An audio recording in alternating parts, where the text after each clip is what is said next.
我係李嘉誠。最近又有人拎住全家移民加拿大嘅消息嚟炒作，甚至話我因為喺英國蝕咗上千億，就急急忙忙改返中國國籍。今日我先澄清最關鍵嘅一點，我從來冇申請過移民，半句假話都冇。事實上呢啲消息根本就係子虛烏有。第一，我從來未去加拿大申請移民，我點解要去加拿大？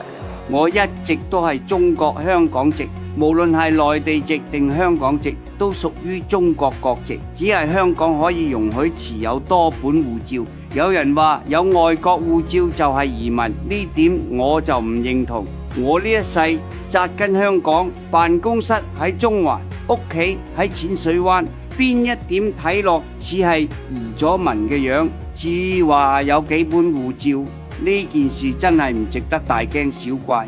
我嘅生意遍佈57個國家，由香港到歐洲，再到澳洲。早幾年成日周圍飛，邊本護照方便就用邊本。我哋依家要成57個國家要生意，你嘅梗係邊個護照最方便，你就要需要嗰啲護照。對我哋呢啲做全球生意嘅人嚟講，護照從來唔係咩身份象徵，只係一件工具啫。仲有，其實香港人有多本護照都係公開嘅事實，因為歷史原因，喺1996年申請歸化英籍嘅最後期限之前，當時有300幾萬港人都申請咗英國國民海外護照。呢本護照雖然唔可以喺英國居留，但係免簽證嘅國家多，無論係旅行定出差，確實方便好多。除咗呢啲，而家香港仲有幾十萬人係持有加拿大護照嘅。